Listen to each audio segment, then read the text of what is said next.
Eh bien, bonjour à toutes et à tous, j'espère que vous allez bien, ici The Golden World, et on se retrouve aujourd'hui pour un nouveau tutoriel d'architecture sur une maison médiévale pauvre. Alors vous allez commencer votre bâtiment par l'utilisation de la terre concassée en suivant le petit plan que vous avez en bas à gauche. Vous avez toutes les mesures et vous allez placer donc 3 blocs sur la gauche de haut et 2 blocs de haut sur la droite. La partie à droite sera l'entrée de votre bâtiment et vous allez évidemment fermer le bloc pour pouvoir après, au fil de la construction, mettre votre sol. Vous allez commencer la structure du bâtiment avec des poutres en bois ciré.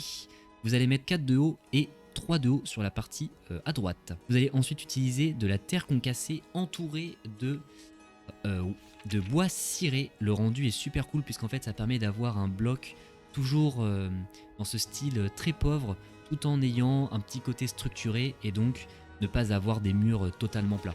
J'utilise beaucoup ce bloc sur ce niveau de construction où c'est des matériaux très peu fortunés et le rendu est super cool puisque ça permet quand même de faire pas mal de détails. Vous faites évidemment à chaque fois des encadrements pour placer vos portes et après vous verrez que je vais utiliser un mélange de vitres et de bois ciré pour combler ou non mes fenêtres et vous allez voir que le résultat va être pas mal. Vous allez utiliser maintenant de la chaume pour créer ce qui va vous servir de base pour votre toiture. Donc vous allez voir que c'est une étape un peu intermédiaire, vous pouvez la faire juste après si vous voulez. Donc comme je vous ai dit tout à l'heure, placez votre bois ciré pour construire vos fenêtres. Vous allez ensuite remplir les trous que vous avez laissés avec du bois ciré. Si vous laissez une fente dans le trou que vous complétez, c'est que vous avez placé une fenêtre. Si vous complétez l'intégralité du trou, c'est que vous n'allez pas mettre de fenêtre. On passe ensuite à cette petite toiture, donc c'est une slab puis un escalier à l'envers. Vous voyez le edge qui est juste là et après vous placez en face de ce edge le bloc. Et par-dessus un escalier encore. Vous commencez votre toiture, donc là le premier bloc que vous voyez au-dessus de l'escalier, celui qui va permettre de commencer la toiture. C'est une grande toiture, vous pouvez mettre au ralenti si vous le souhaitez pour bien voir les blocs que j'utilise. Mais je vais ensuite refaire sur la gauche le même pattern. Donc vous pouvez voir bloc, edge, double edge. Ensuite vous replacez un bloc. Ensuite edge, edge. Et après vous placez votre escalier devant pour finir la courbure du toit. Ici pareil, vous pouvez regarder encore ce que je fais ici pour vous inspirer. Le but c'est d'avoir une courbure assez lente sans être non plus totalement arrondie. Donc c'est une belle courbure, j'aime beaucoup faire ce style de toiture et du coup il faut un mélange à la fois de blocs complets et à la fois de demi-dalles verticales. Vous connectez votre toiture à vos murs en ajoutant encore plus de blocs de ramet dirt avec le bois ciré tout autour et vous mettez une petite bûche pour faire la séparation. Vous allez compléter le design du toit avec quelque chose que j'aime beaucoup faire, ce sont des petites ouvertures.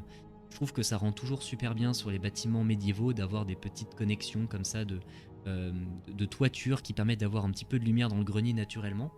Donc là vous voyez que c'est super simple, je place quelques blocs de chaume à gauche à droite pour agrandir un petit peu la fondation de cette lucarne, je pense qu'on peut appeler ça une lucarne. Et là vous allez utiliser un mélange de demi-dalles, de blocs complets et de slabs horizontales. Et ensuite vous allez venir faire un trou dedans pour placer votre fenêtre. Et là vous voyez que j'utilise un petit tips de construction, c'est que j'utilise des blocs, des demi-blocs pour éviter d'avoir une grosse avancée de un bloc entier devant, ce qui me permet de mieux intégrer globalement ma fenêtre dans mon toit et éviter d'avoir une énorme avancée qui casse toute la structure.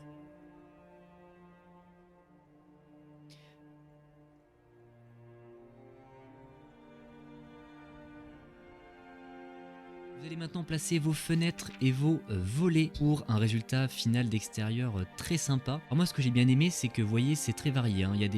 C'est très asymétrique.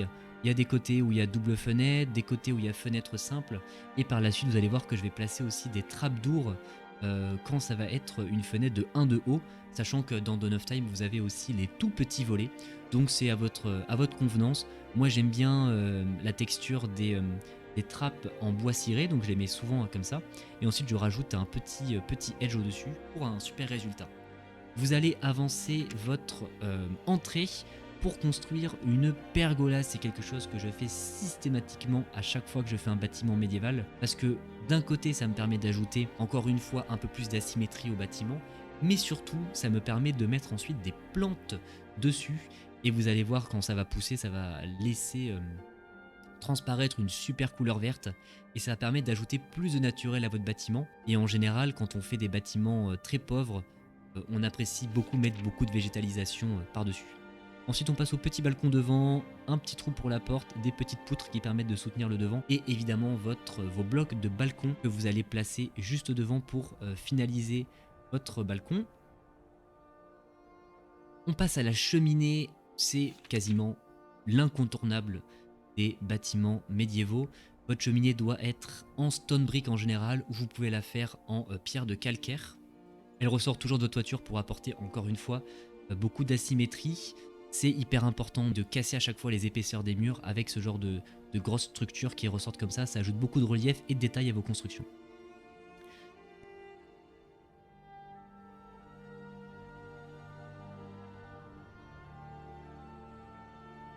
Vous pouvez utiliser aussi une deuxième pierre, donc là j'utilise la stone brick maçonnerie pour ajouter un peu d'aléatoire, et les trappes de spruce pour faire un peu aussi de détails.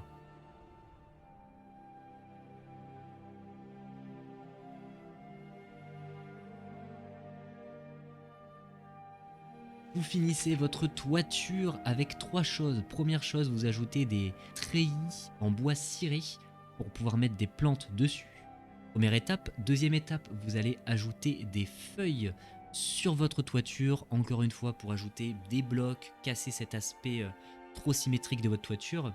Et enfin, troisième étape, vous allez voir que je vais le faire juste après, c'est que je vais utiliser d'autres blocs de chaume pour en fait venir encore une fois casser la structure du toit et ajouter un petit peu plus d'aléatoire et voilà, comme si la chaume était un petit peu en train de s'effondrer à quelques endroits. Donc vous voyez, en fait je casse les blocs et j'en rajoute des un peu plus grands.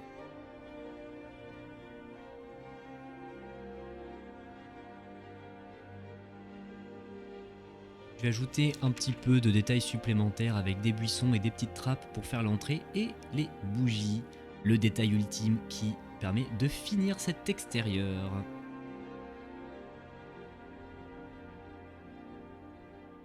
Et là, comme je vous ai dit, vous allez changer le tick speed pour avoir la plante grimpante, le lierre qui se diffuse partout et avoir ce super rendu.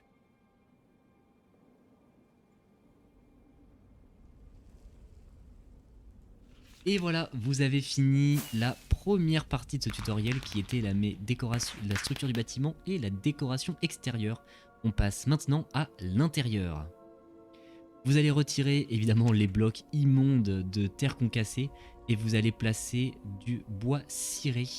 Ça va évidemment ajouter cette belle couleur caramel à votre intérieur et permettre de construire la petite mezzanine sur laquelle vous allez placer un petit escalier pour pouvoir y accéder, et notamment des balustrades pour faire une séparation entre le couloir et la pièce à vivre.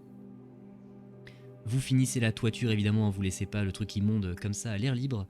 Vous placez vos blocs de chaume et des petits escaliers pour faire une belle courbe au-dessus. Et ensuite vous allez bosser sur la cheminée. C'est là où en fait vous allez comprendre pourquoi je fais toujours des aussi grosses cheminées. C'est que ça me permet de justifier le fait de faire aussi des bâtiments avec une cheminée apparente à l'intérieur. Avec une grosse cheminée, on a évidemment plus d'intérêt à mettre des fortifications à l'intérieur du bâtiment.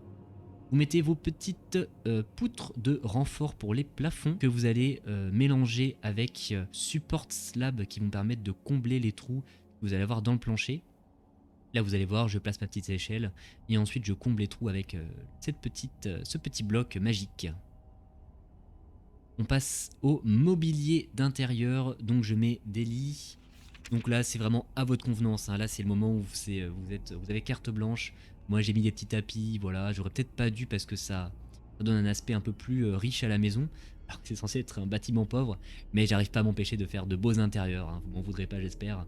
Vous allumez évidemment les bougies, la cheminée, vous mettez des petites tables sur lesquelles vous pouvez poser, voilà, donc des bougies. Après vous allez voir que je mets un peu de nourriture, c'est vraiment comme vous le voulez, n'hésitez pas à faire preuve de créativité. De toute façon c'est tout l'objectif hein, des blocs de 9 Time, c'est de vous pousser à créer des nouvelles choses. Et là vous voyez par exemple avec la table je mets un petit panier, de la petite bouffe, comme ça le PNJ qui vit ici est en mode ultra posé, il a sa nourriture à disponibilité et vous avez fini l'intérieur. On va maintenant passer au détail final qui est quelque chose que j'apprécie beaucoup faire, c'est des décorations d'extérieur. Donc je vous fais quand même un bref tour de à quoi ça ressemble maintenant. Donc voilà, c'est comme je vous ai dit, toute cette partie là est libre, vous pouvez build comme vous avez envie et mettre les bâtiments, les blocs d'intérieur que vous souhaitez. On va se laisser sur la touche finale qui est le chemin et le petit pont. Donc à chaque fois que je fais des bâtiments médiévaux, j'aime beaucoup rajouter un peu partout des blocs, beaucoup de vignes, des blocs de stockage, un petit peu de foin, voilà, des petits blocs de stockage un peu à gauche à droite. Et là, vu que le paysan qui vit ici aime bien, était complètement fou, il a construit sa maison de l'autre côté du ravin. Voilà, donc il a eu besoin de construire un petit pont. Que vous allez voir, je vais fortifier au fur et à mesure du timelapse. Mais voilà, c'est vrai on est face à un cas de force majeure, un paysan qui n'a pas peur, de vivre, et donc qui s'est posté de l'autre côté du trou dans la vallée. Donc voilà, là, alors, évidemment moi je suis pas très fort en pont, donc ça ressemble pas à grand chose. J'ai néanmoins essayé de faire quelque chose d'à peu près potable, en ajoutant beaucoup de structures, voilà, de blocs qui enchevêtraient les uns dans les autres. Et voilà, j'ai utilisé un mariage de spruce, donc de bois, de bois de spruce et de waxed oak. Vous mettez vos petites loupiottes. Alors un truc que j'ai fait qui est plutôt cool, c'est que j'ai mis des loupiottes suspendues au pont en bas. C'est plutôt sympa. Et là voilà, vous finissez avec le petit chemin sur la gauche. Et ce que je vais faire, je pense, c'est qu'au fur et à mesure des tutoriels, je vais construire un petit peu la ville. Comme ça, vous aurez une belle progression des tutoriels. Et je pense que c'est plutôt sympa. Vous finissez avec quelques petits feuillages à gauche à droite. Et moi, je vais vous laisser les amis, n'hésitez pas à me dire ce que vous avez pensé du tutoriel. Voilà, mettre un petit like, un petit commentaire et surtout n'hésitez pas à activer la cloche. Moi je vous souhaite une excellente fin de soirée, on se dit à très bientôt. Prenez soin de vous et je vous laisse avec le tutoriel fini. Allez, salut à tous!